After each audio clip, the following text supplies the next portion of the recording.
I hope you can sense that we're all in this together, that we're all trying to make things work. It was like one of you said, I went online and I couldn't find the cutoff dates, I couldn't find this, I couldn't find that. And normally the historical part that we have found is that this whole concept of future vision takes about 2 to 3 years to work out the kinks. This is year number 2.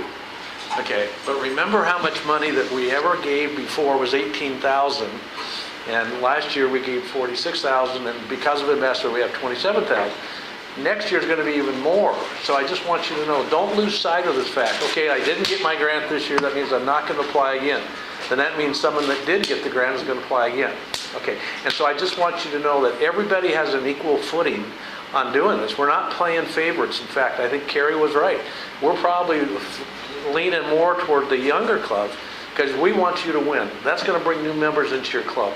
But I want to get on to scholarships, because scholarships is kind of, we're going to tie into this thing here. When did we start? Remember, we're talking about 1947 is when the scholarship program started. And you know, I don't know if you can put your hand around that, but that's $532 million that went mostly to what they call ambassadorial scholars. Ambassadorial scholars, starting this year, are $30,000 per. Rotary normally generates about 2,000 of those a year. Why do we have ambassadorial scholarships? Ambassadors, what else? World peace and understanding. What? World peace and understanding. It's the key right there. It's world peace. The whole idea of ambassadorial scholar started by, if I'm going to get sent to Venezuela and I'm there as an ambassadorial scholar, if I come back and get in the State Department, I'm probably less likely to fire a bullet at those people in Venezuela. So it all has to do with peace. Okay, and understand that you know that now we say that scholarships can be funded by global or district. We always funded the ambassadorial scholarship, and don't get confused by that, by district scholarship starting this next year. And this is where Russell said, we want it to be funded by global. Okay, and so that little DDF money that we have will no longer have to be spent on an ambassadorial scholar, but that ambassadorial scholar would have to be in an area of focus, which means it's got to be like maternal health or something of that nature. It can't be go swim with the dolphins. It's got to be something that's going to be, you know, applied to what the bigger mission of this is. But now, the global grant concept, this is the ambassadorial scholar now, but it has graduate level, study periods of 1 to 4 years, alignment with the areas of focus, and $30,000 minimum budget, okay? And so, understand what we're trying to do. And so here we have people from maybe England and Canada and say, well, how can that be an international project? Because the host sponsor district is the scholar, the instructor sponsor is where she's going to school. And so, you know, we can think about this, but who's in charge of our district scholarship committee? Does anybody know the name? John McGuire. And so what John is doing, and John wrote this note to us, he says, let me tell you what we want to do next year. What Carrie said is we do not have any district grant scholarship thought this year. Did you hear her say that? But now John McGuire says, starting next year, we want to have this aspect, and this is what he says. Beginning in the 15-16 Rotary year, intends to offer a renewable $1,000 scholarship to a student from our district who is attending a college or university in our district. The scholarship will be renewable to the student up to 4 years. It will be transferable in this case. Each year an additional new $1,000 scholarship will be offered, so that by Rotary year 18-19, $4,000 scholarships are offered. So I'm just saying that, again, this is from John McGuire in the scholarship thought, and to me that makes a lot of sense. Education is, for any of you parents that are sending your kids to school, it's no longer a bargain. I mean, colleges has gotten completely out of hand. And so I'm saying that it makes sense to us to not only have an ambassador or scholar who qualifies for this realm, because remember, if they qualify for the $30,000, it's on his nickel, you know, not ours. And so I just want to know that that's where we're coming from in scholarships. And I think it's a great idea. Now, do we have to do that? No, he's asking us to review what we're doing on behalf of district grants. And so this is where Carrie's coming from. Are we going to say, I believe in scholarships, I believe that we can do this? that's where we are taking in ideas from everybody in the district. What do you want to do? To me, it makes sense to give a $1,000 scholarship to kids studying at Idaho University. I mean, that makes sense to me. I think that's as good as anything I can do for the money that we have.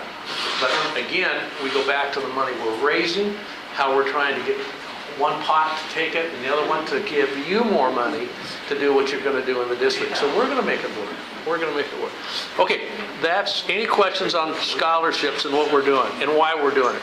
But it is an area of focus in our district. It's an area of focus on behalf of the Rotary Foundation, and it's certainly an So area. those scholarships are for local kids? Yeah, they're Idaho residents, okay, and what happens is the scholarship committee, not the district grants committee, makes the choices. They will give you the application deadline, they will do the evaluations, they will honor the award. It's not us. And I like that. Just like the next person that's going to be presenting to you now is Alex Winstead from Preston on vocational training teams. Alex is the chair of a vocational training team. It's Alex and his committee will make the decisions on who becomes a vocational training team. So 4 vocational training teams all apply. It's his committee that decides. I'm going to ask another question. Is anybody cold again? Because you big wolf, look at you. I was afraid to go to sleep because I was afraid I'd never wake up. He's trying to pull it out. I don't know how to run this per computer of his. Now, where do we find what we You just go up did? to file. I guess you go to file and open. Try to talk. I don't know how to run the machine either. And I don't know how to run it. I don't know how to run it either. Oh, well. Here, I got you. I just got a couple of little small complaints about Gene and his meeting here.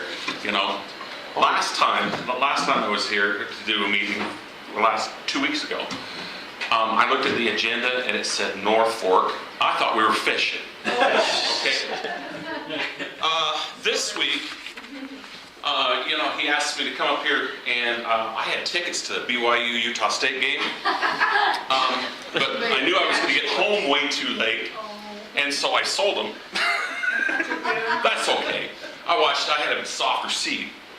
And so the way I see it now, Gene wants me a fishing trip and a good football game. There you go. And how about this for, Oh, hey, this was the one I just wanted that video. The video is what I'm after. the pay is really good too, Alex. Yeah, Alex, which team are you rooting for? You know, Utah State, the women team this year. You didn't miss much yesterday. Oh, it's a great game. It's a great game. Okay, before you start, tell me where it is here. What was that? Is this, it's not this one, it's, It's that one right there. But don't let it start yet. okay. Sarah may have to be turned on the radio. So anyhow, just a quick few things about vocational training teams. What is a vocational training team? Basically, vocational training teams are the replacement for a GSC, which is Group Study Exchange.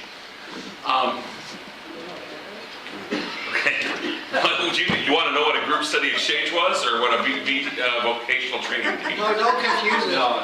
Either one? Anyhow, a vocational training team is like a GSC plus, if that means anything. It's the same, you know, same kind of concept, same kind of feel that the Group Study Exchange had, which was we had a group of people that we sent to a country, and they spent 3 or 4 weeks there going around visiting the people, and they sent a group here to our district, and they spent 3 or 4 weeks here. They've taken that whole concept and moved it another step forward. Vocational training teams now have to fit underneath that 6 major areas, just like we talked about before. But you have to have a reason for the exchange. There has to be something that you guys want to accomplish in it. And I think the really best way to show this is, I found this video online. It's about a group, one of the ones before, down in was it San Diego or wherever it was? San Diego. Anyhow, this was a very successful vocational training team. By all means, this is not something, you don't have to do exactly the same thing they did. It's just a good pattern and good exchange. And they made a good video on it. So we'll watch this and then we'll talk a little bit about it. Maybe. It's on.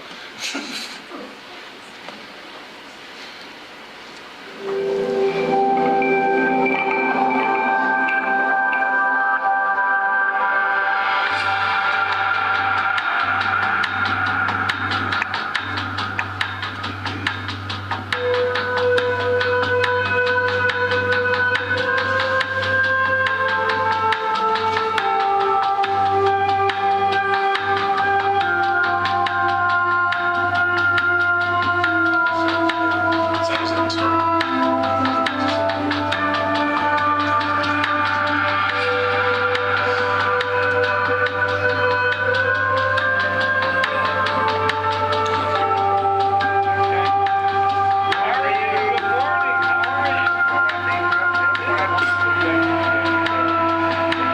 I met Preacher in trying to define an area where we could do a water-related project. We're working on a water project in a Thai village of about 1,400 people. I'm very happy and encouraged by the whole VTT process. VTT really substantially increases the amount of good that Rotary can do. The liquid chlorine decomposes in about 4 months. So let me just put some notes on the board. My name is Pita. I have experience working in many countries, and Mr. Preacha from the Rotary Club suggested that I join his study trip. This form, which is like... Okay, and that's where it was, 0.3, which is fine. Okay, water will still taste good, but it'll be safe. Okay, a little bit more. Okay, when the two colors are the same, stop. 0.5 is a good level of chlorine. We have a third well right here, which also produces water. This only puts it into those tanks. We're trying to give them a broad look at how water systems are done here in many different forms. Rotary always has good initiatives to help mankind. Our vocational training team will help us share knowledge and understand each other better. Right? Yes, this pipe now goes up the hill. It goes up to the upper storage tanks, okay? The water systems used in America are nearly perfect. I learned many useful things on this trip that I can take back and apply to the water problems in our province. No corrosion on the inside. Water stays nice and clean.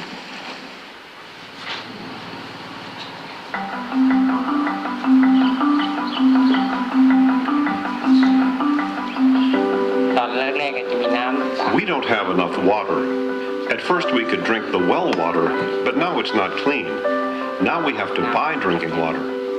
Either capped or put valves on it, then we can open the tank if we get water. But if we don't, it will just spurt up in the air. Well, the goal is to assemble a team that's very knowledgeable in state-of-the-art, in this case water delivery for domestic consumption, so that the information and experience we have in the United States can be expanded to other places in the world. Does the village have any valves for their... This water project has many benefits. It will provide clean water to people who live in developing communities far away from water sources. You're talking about the top tank. My name is Adam Pfeffer. I'm a water quality engineer for the San Jose Water Company. I'm actually not a Rotarian. It's down right now. Hold it up. I'll shut off. How's that work? I've enjoyed very much coming to Thailand. The people here are very, very warm. Dealing with people here in terms of cultural expectations and the manner in which things are done, it's a little bit more indirect, and it takes a little bit more tact and a lot more patience than I might have been accustomed to.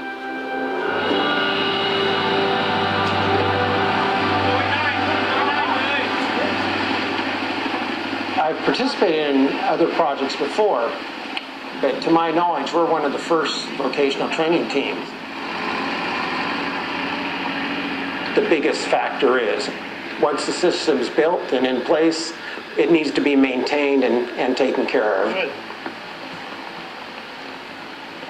The VTT program allows people to bring specific skills to improve another country. But here's another and also give people from outside Rotary the double benefit of a vocational event and a cultural event.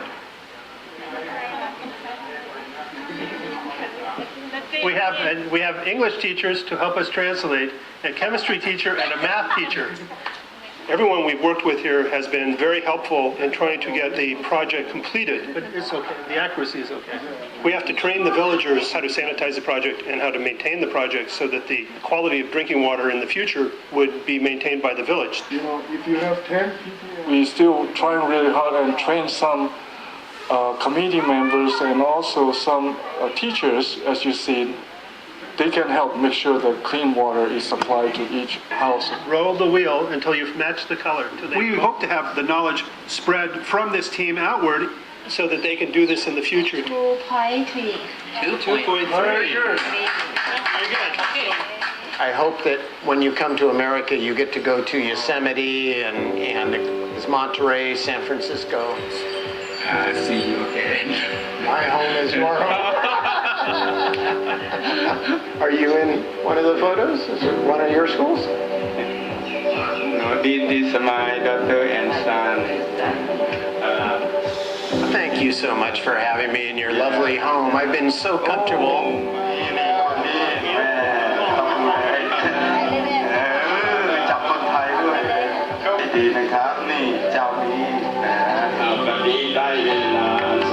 All right, this is a good time to begin. From now on, this water system will belong to the village of Lamchoke. If you help each other to maintain it and take good care of it, you can use it for a long time. Joining me are Ray Wong from San Jose and Adam Pfeffer from San Jose, California. They were able to provide the technical assistance necessary to bring this to conclusion. I hope the water tank provides you with clean water for many years into the future.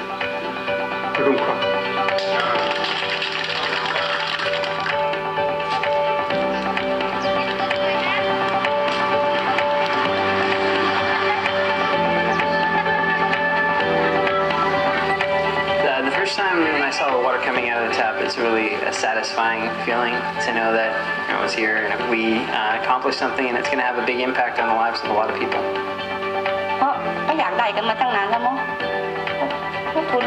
We have needed this for a long time, but we didn't have the funds to pay for it. Thank you so much for helping our village.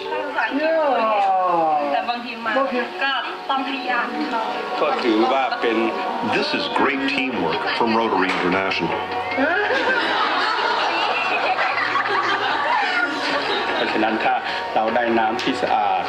With clean water, everything will be better. Vocational training team is a new concept. It really gives us much more flexibility to enhance the community we're going in and give the fellowship and experience to people who are accompanying us as team members.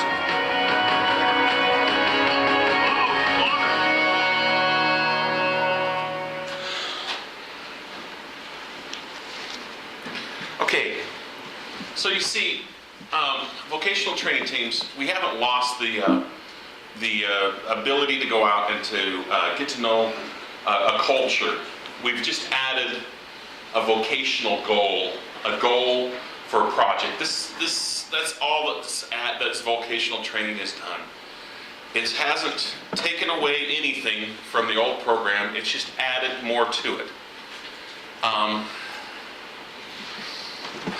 A vocational training team has to consist of a Rotarian as the leader and at least one non-Rotarian.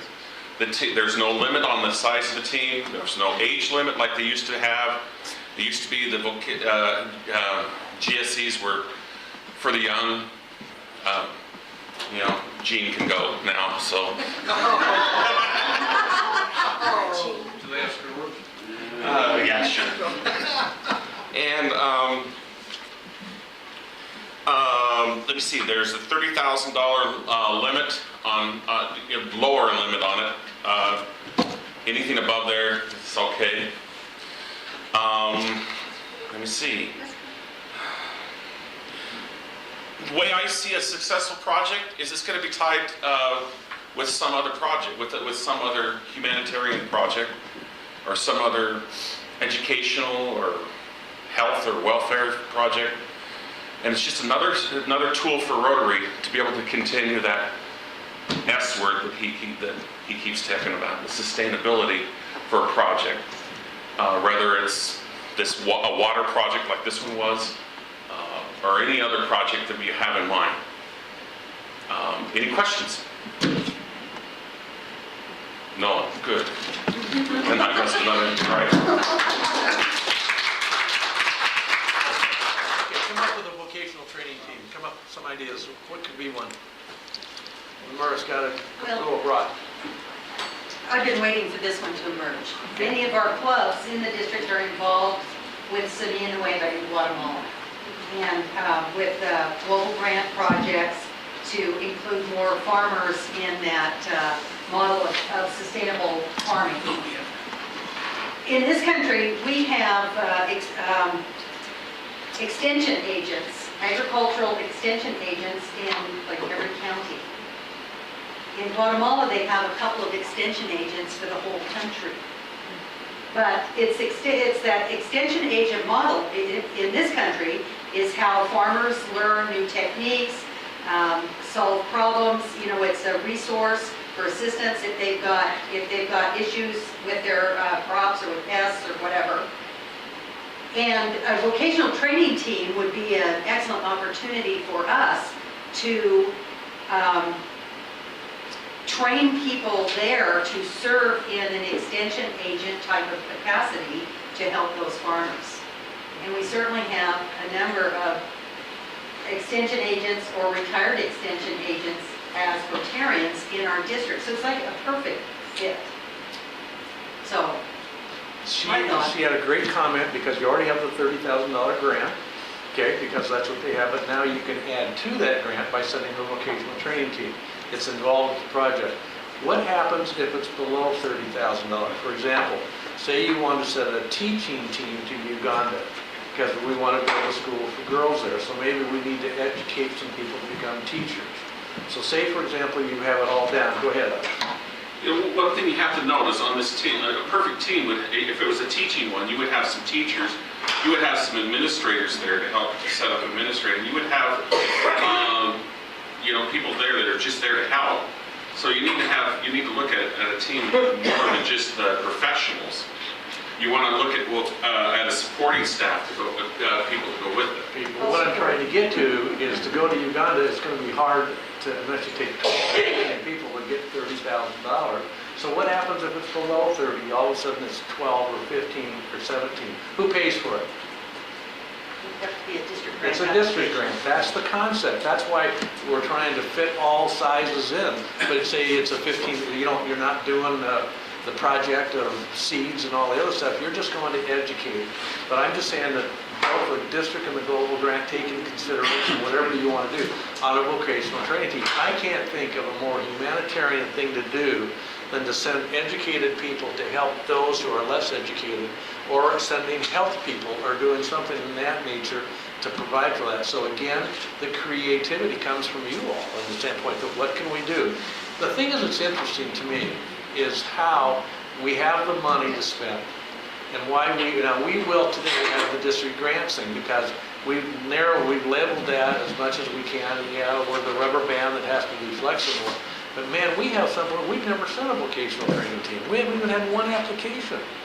And so I'm just saying, but I think Mary Ann's comment was great. Now that's all taken care of. They go in November. So this must be another part that we have to do with the training VTT with these guys. There's no VTT component to that grant, to my knowledge. Yeah, that's what I'm saying, but I'm just saying, but this is their second grant, by the way, the Guatemala project. And so when I was talking to Kurt, he said, well, can we do it again, as long as it has a different component? I don't care if you're going back to Guatemala, but are we reaching a different segment of the population? Are we doing a different sorts of thing? You just can't sugarcoat it and make it the same every year. Change it. And that's what got me about when Mary Ann and I tried really hard to make this van work for Boise. They bought this van 9 years ago. The Boise Club did it all on their own. And so we're talking to Kevin, let the district help you. Let the district help you. But they wanted to go the same direction, the same place with this van. They need a new van, but the Rotary Foundation will not buy something that's already been purchased. That's the sustainability part of it. Otherwise, it's going to get overused and overused. And so and this is okay to talk about, the Rotary Foundation gal was so knowledgeable. She said, we can do the van, but let's make sure that it reaches another segment of the population. You can still reach your own, but let's go another block out and pick up some other kids if you're going to go to this handicapped school. They wouldn't do it. They said, no, we're going to do just what we are. So what could happen? The Boise Club raised $9,700. Now, if they would have just done this one thing, it would have been 3.5 times, $40-some thousand. But they said, no, we're just going to do this. And so what's going to happen is, it's not approved by the 6 areas of focus, so what their money will get matched by the district. Anytime the club raises money for any international project, the district will match that. We don't need the international component. It's nice to have it, but still, that's what the district is going to do for all of you that have an international project, just so you understand. Any comments, questions? Okay, our final presenter today is Clovis Johnson, and he's lovely. Not only did he drive to Pocatello 2 weeks ago, he drove here today, and he's going to be voicing there too. But he's kind of excited. He kind of is trying to share his little bit of his energy. That's why I have a glass, so he'll wake you guys up. You know? Thank you, Gene. I need some help on it. Oh, yeah. I got this technique down.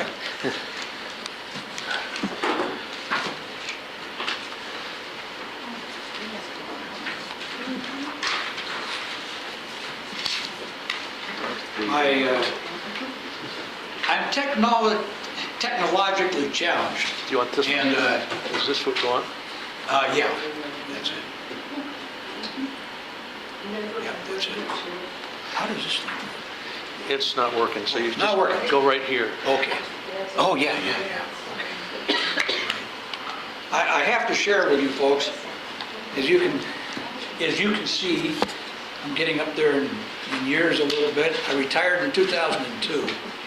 And when I retired, I had no idea, not a clue that I would ever be involved in Rotary. And I really had a good life. I had a Harley, and I've got a street rod. I still have my street rod. And the last thing I would have ever imagined that I would be in Rotary. And I have a really dear friend of mine down in Southern California. I am from Southern California. And he kept after me over the last 10 years. Hey, come on, I want to take you to a Rotary meeting. And I'm kind of piggybacking on what Rick was talking about on sharing the love. And I said, Jim, I'm not joining anything. You want to buy me breakfast? You want to buy me lunch? That's cool, I'll go. But I'm not joining anything. You got to get that through your head. And, oh, come on. So anyway, he came up here in 2009. And the same thing. He says, come on, I want to buy you lunch. I said, I'm not joining anything, Jim. Okay, so we went over to the Rotary Club in Napa. And that was my first really interesting experience with Rotary. I'd been to quite a few clubs down in Southern California, but I had no clue what was happening to me. And as the story goes, the first thing that happened is we had a little pledge of allegiance to the flag, and I'm a Navy veteran, and I thought, that's really cool. And then, what really was one of the hooks, Annie Cleveland, I don't know if any of you know Annie, but Annie Cleveland has actually played at some of the RI conventions. She's a tremendous pianist and organist, and she played God Bless America. Oh man, fur went up on my back. And I thought, this is cool. The next thing I know, I got these two guys after me, Frank Lara and Doug Cleveland. Mm-hmm. Frank's, hey man, you got to come back. Doug's, hey, a guy with a beard can't be all that bad. And so anyway, I won't elaborate any more on that.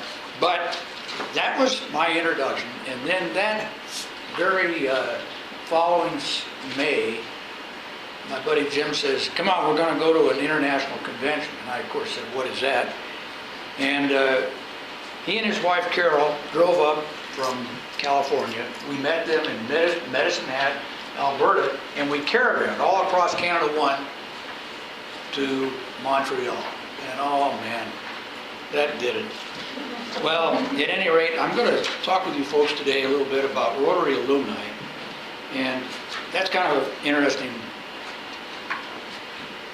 thing that happened to me. I had no idea what Rotary alumni was.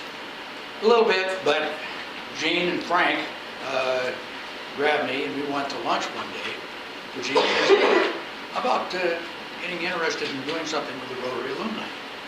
So I thought, okay, I'll give it a shot. Well, the more I got into it, the more involving it is, and the more I enjoyed it. And so that was kind of my start with Rotary alumni. By the way, you guys all know what Rotary alumni, who they are? Oh, good, okay. Well, now let's see if I can do this because, uh-oh, I'm not doing something right here. Oh, there we go, the lower one, yeah. Okay, so what we're going to talk about really quick, identifying Rotary alumni, and then I'm going to discuss a few of the ways to connect with Rotary alumni. And then after that, we want to involve these Rotary alumni in our clubs. So hang on, it gets more interesting. All right, Rotary alumni. These are individuals who have had some relationship or experience with Rotary. They, for the most part, are not Rotarians, and there we have ambassadorial scholars, district grant recipients, university teachers, and so on, as you can see. Anyway, notice that it says ambassadorial scholars. Now, I have a big question for you. And, you know, it's getting towards the end of the day. Look at this. I brought some treats here. Now, my question is, where is our current ambassadorial scholar studying? What country? South Africa. Hey, all right. There we go. Guys on the ball there. Just when you need more sugar. I know. Well, you know, this being the last person to speak has got its good and bad points. You know, I don't want you guys to go to sleep on me here. All right, here's a few more people who would be considered Rotary alumni. Rotaract, Rotary Peace Fellows, Interact, vocational training teams, all of these people are Rotary alumni because they've had some type of a connection with Rotary. Guess what, folks? These people are prime subjects to become Rotarians. So, there's over 120,000, I got this from the district, not the district, from Rotary International, over 120,000 alumni that are out there, and as Gene said, less than 3% of them are Rotarians. This is a pool of people that really need to be tapped into. Many of these alumni have participated in one or more programs. For example, they could have been on a GSE team. They could have been on some other programs that we have. And it's just a tremendous pool of people that we need to bring in for membership because, as Rick said, our membership is going this way instead of going this way. So we got to focus on getting more people. They've already had an association with Rotary, and at some point they've participated. They have an appreciation for Rotary, and especially the Rotary mission. A lot of alumni, and for that matter, a lot of Rotarians like to network with other Rotarians, whether it be business, whether it be social, or whatever. And I'm kind of past that point of worrying about business, but to me, what a great group of people Rotarians are. I mean, where can you go and find better people? And I have to tell you, it just makes me, I'm in Rotary because it's a selfish reason. And you know what that is? It makes me feel good. Right? That's my reason for being in Rotary. We're still looking for Rotary alumni. One of the things that is really important as a Rotarian to always, always, always wear your Rotary pin. Now, you're going to find eventually, by wearing your Rotary pin, somebody's going to ask you, what's this Rotary thing? And then you have an opportunity to give a little, what we call an elevator talk. And is there anybody that would like to share a quick, a quick elevator speech? If somebody comes up to you and says, well, why are you in Rotary? Somebody give me a quick little deal. We care about people. There you go, care about people. Great. Yeah. Well, how about if you were to say something like this? We're a group of business and professional people who are humanitarian, involved with service above self. That's just a real quickie. But the thing is, that's an opportunity to get them going. Leo, here you go. All right. So, moving right along. Another way of finding Rotary alumni is through the contact center. Now, if you don't know what the contact center is, in the handout that I gave you, it's got the phone number for the contact center. And listen, they can answer just about any question you might have, from the foundation standpoint to any other question that you might have with Rotary. Sometimes it'll take you a little while to get through to them, and they'll play this elevator music, and it practically brings tears to my eyes because I think of Montreal when I hear that, and it grabs me. Do you have that list? Yes, oh, absolutely. And I've So been really, working- we just need to call you to get them. Yes, anybody wants to call me, call me. Sure, that's right. And on the front of the handout, I have my email address and I also have my phone number. So please don't hesitate in calling me. I'm retired, right? Uh-oh. So when you found a person who you would say is an alumni and you've given them your little elevator speech, exchange business cards. Most of us have business cards. So make sure you get theirs and make some type of a contact where you can get back in touch with them. And hey, the key, follow up, follow up, follow up. You gotta follow up.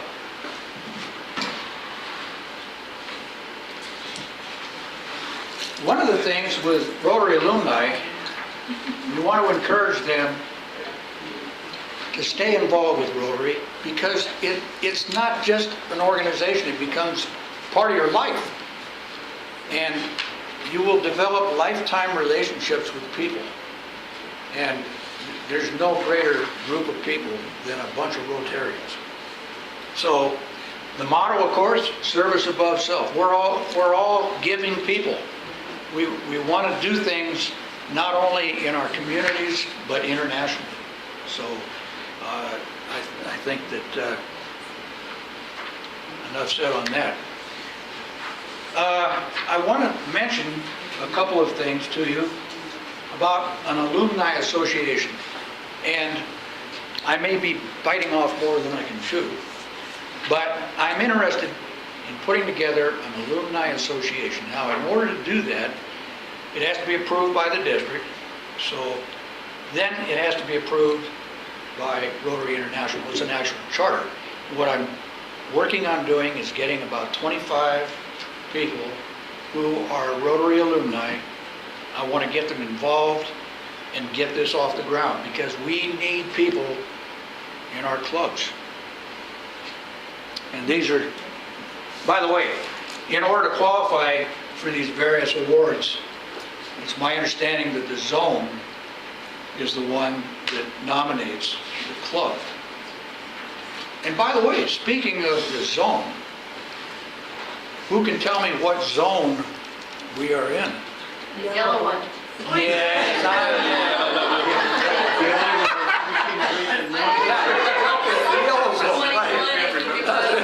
the outer zone. Hey, 27, there you go, right? Yeah, it's right there. Yeah, okay, yeah. All right. I just didn't want to say it loud. Zone 27. Okay. Also with Rotary alumni, and it's with our clubs where we have young people who they can't go to a noon meeting, they can't go to a sunrise meeting. I'm in a sunrise club. And So, you know what, they can stay, the alumni can stay reconnected through a quarterly e-letter. Now, remember, these are not Rotarians yet, and I stress the word yet. They can look information up on alumni through Facebook and through LinkedIn and other media. So, if you know of somebody who, for example, is a Rotary Youth Exchange person who's come back from wherever they've been, that person needs to either be in an association or they need to be a Rotarian. And these people are prime. They are the ones we need to work on because they've already been exposed to Rotary. So just a little more on associations. I won't go over each one, but they don't have to pay dues. It's very low cost, and what we want to do is involve them in our clubs. If you have a club that has a project and you need to have a little bit of help as far as a volunteer is concerned, they can volunteer and come in and help. And so I'm hoping that this will come to pass. So, what we have to do is develop an action plan for keeping the alumni involved in Rotary. And like I say, they need to be brought in as volunteers if you know of any of the alumni, and they need to connect with the different clubs and people. So I hope that I've helped you understand what Rotary alumni are. We've identified them. We have ways to connect with them. And also, we want to involve them in our clubs there. So, with that, does anybody have any questions? Okay, I hope I've kept you guys awake a little bit. Yeah. All right. Thank you.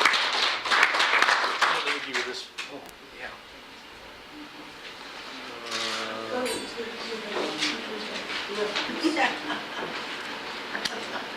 Okay, first of all, thank you so much. You've been a great audience. I just have a question for you.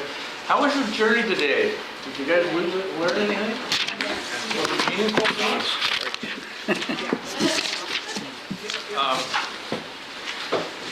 Just as a thought, since I've been in Rotary before, TV was black and white, and it was still black and white, you might take the outline here and process the topics. I was talking about Daphne about that. I mean, there's a lot that's hit today because we have a lot to talk about. I mean, this whole concept of the foundation. And so I'm just going to ask you, is your club doing all it can to raise money for the Rotary Foundation?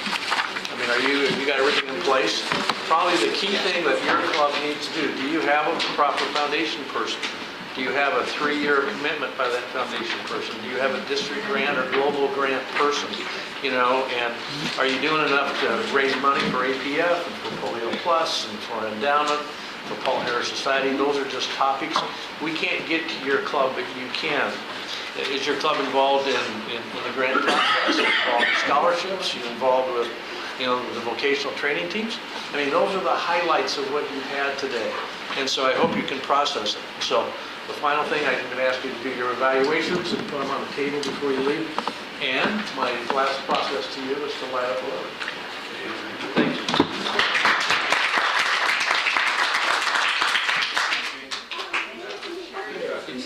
Yeah, absolutely.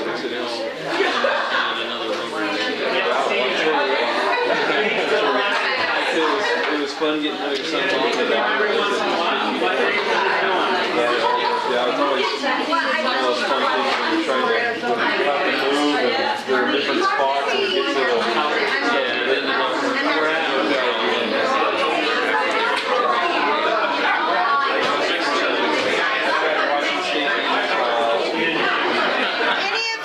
Any of you who communicate with me by email on occasion, I have a new address up there. It's mb@mariannebarker.com. Then I would ask you to delete my MSN account from your address book. I've got horribly hacked, identity theft. I'm done with MSN. So there I am. Who are you now? What's that?